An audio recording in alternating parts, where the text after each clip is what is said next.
You've just woken up and yikes, you've got a kink in your neck with a knot the size of a walnut and it hurts. Wondering what to do next?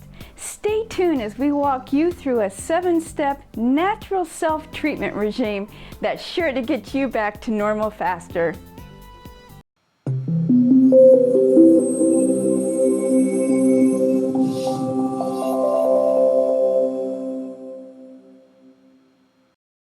Waking up to a stiff neck is an all too common scenario that plays out. Just turning your head is a real chore, not to mention the painful challenge of trying to get ready for the day and be mobile. You may have twisted your neck or caught a chill during the night, slipped on your pillow the wrong way, or done something the previous day that's created this aggravating condition. Rather than grabbing that pint-sized bottle of painkillers, let's have you trying an approach that doesn't have you popping pill after pill. Here's a 7-step natural self-treatment regime that'll get you back to normal faster. Step number 1 is to warm up the neck and the upper back area slightly. In order to work on your affective area, do so once it's warmed up. Warm muscles stretch and respond better to massage or manipulation when warm. To warm up the neck and upper back, place a moist warm face cloth or a small towel on the area. You could also use an electric heating pad or a hot water bottle covered in a thin cloth like a tea towel. The whole idea is to get your blood flowing into the region to make it easier to manipulate it without excessive pain. When applying any heat source, ensure that it's not so hot as to damage the skin, nor should you keep it on for any extended period of time. 5 to 10 minutes should do the trick. Consider warming up your neck region while lying on your back. Your blood has an easier time moving throughout the upper body when lying down, as opposed to in a seated position. Above all, find a position that's comfortable for you to assume for about 10 minutes. Step number 2 is to assess the damage by lightly palpating the area. Do your best despite any limited movement you may be experiencing in assessing the problem. By gently massaging and prodding the area, you'll be able to quickly determine the extent of your discomfort. Your goal should be on identifying where the discomfort is occurring, how it's affecting your movement, and the extent of the discomfort. One tip is to do a self-assessment in front of a mirror, either from a standing or seated position. Look for symmetry between the left and the right sides of your body. Start with the top of the head. Work down to the neck and shoulder regions, observing how your muscles line up. Do some muscle groups appear to be cramped or contracted? Then, take a look at your posture to determine if any major muscle groups in the torso or the natural curve of your spine are out of whack. This whole analysis should take no more than a few minutes to complete and give you an idea as to where to focus your relief efforts. Step number 3 is to remove any knots with pressure point therapy. Now that you have a better idea as to which region of your body needs some TLC, let's give you a quick relief strategy to consider implementing. A common reason why you may be experiencing pain in the neck and upper back region is that you have a knotted muscle sending out those nasty pain signals. In your head, it may sound like a train blasting its horn as a warning that imminent danger is approaching. One quick relief strategy used by many massage therapists is that of pressure point massage.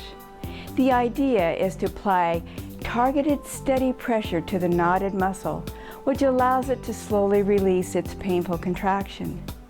Here's an effective self-treatment technique that you could try.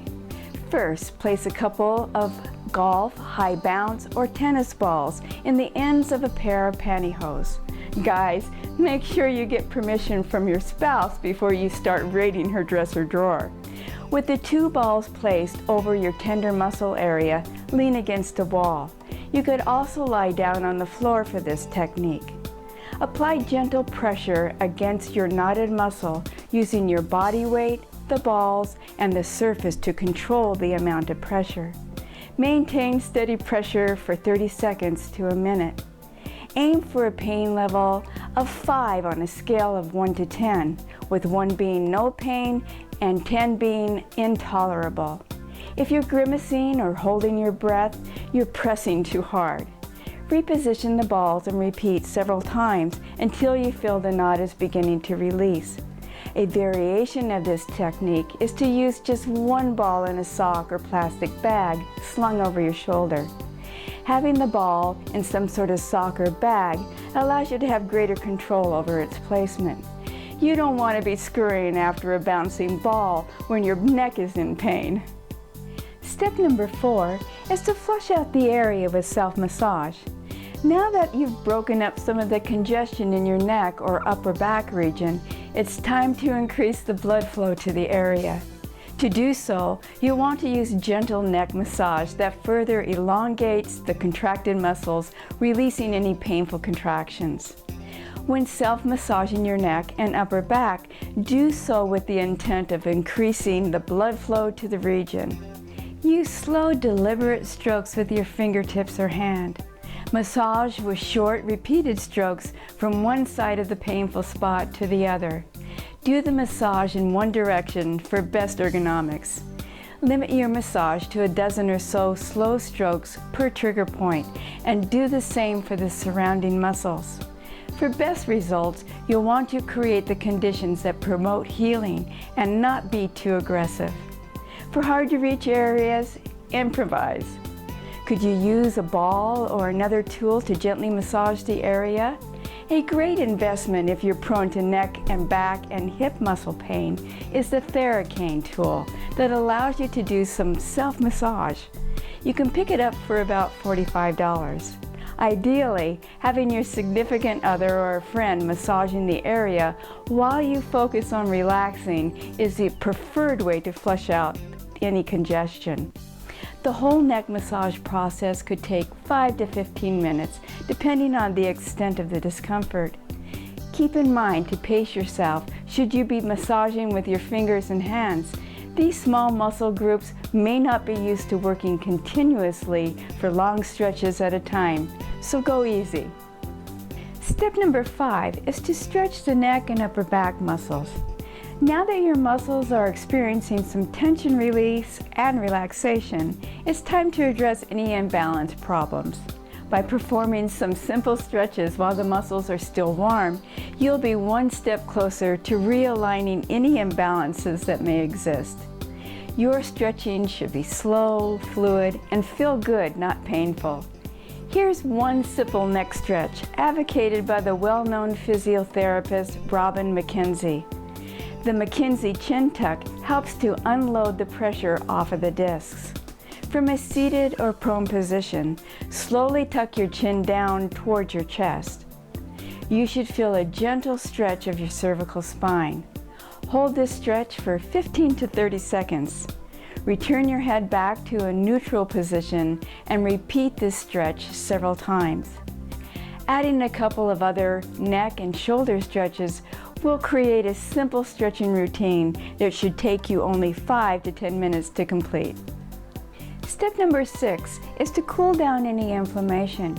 You should be feeling some relief from your neck and upper back pain at this point in time. However, we don't want you to increase your discomfort by ignoring what damage inflammation can cause. Since we've warmed up, manipulated, and hopefully flushed out any congestion, you'll want to ensure that you don't develop any painful inflammation. Wouldn't it be frustrating getting some initial quick relief only to experience additional pain or discomfort soon afterwards? To ensure that painful inflammation is kept at bay, you'll want to cool down your neck or upper back. To do so, here are a couple of techniques to consider. Option number 1 is to use a cold compress. The same face cloth or small towel that you used in the beginning could be soaked in cold water or an ice bath and then wrung out.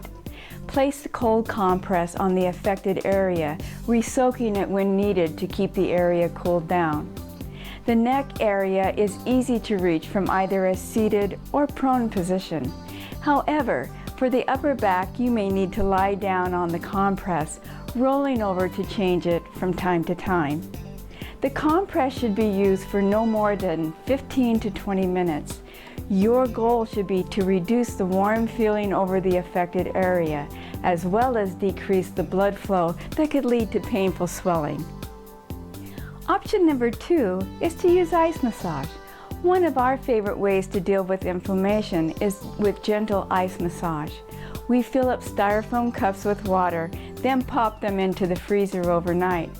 When we need to cool down an inflamed area, the insulated cup makes it easier to hold on to the block of ice. Simply peel off the styrofoam cup to expose the ice. Using gentle ice massage targets your treatment to a specific area. Keep in mind that ice massage can cool down the skin and underlying region faster than a compress. Be careful not to overdo the treatment and giving yourself a nasty case of frostbite. Careful timed application of the ice is advisable. Shoot for 1 to 2 minutes of direct application with a short break in between. The whole process should take about 10 minutes and not be used for more than 15 to 20 minutes. And step number 7 is to hydrate right away. Despite advising our clients about the importance of hydration after a massage treatment, we've encountered individuals who've ignored our sage advice. We hear the same common complaint of having abdominal cramps, painful urination, or aches and pains as a result of the massage, and we agree with them wholeheartedly. Hydrating after bodywork, whether it be visiting a masseuse, physiotherapist, chiropractor, or acupuncturist, is critical to your speedy recovery. Your treatment regime has released toxins that need to be flushed out from the affected region. Drinking a couple of glasses of water right after your treatment and several glasses over the course of the next couple of hours ensures that those toxins are being excreted. This 7-step neck pain relief treatment regime should get you back to normal faster. In less than an hour, you can effectively deal with many common neck and upper back pain problems. As a parting thought, should you suspect that your pain is more complex or involved than the more common conditions described in this example, then by all means contact your healthcare professional who can best help your particular condition. And should you like some additional resources that may help your particular health condition, then click on the link in the description box below. Who knows, you may find a specific resource that could dramatically improve your health. Go ahead, click on the link. Until next time, stay positive, stay strong, and stay informed.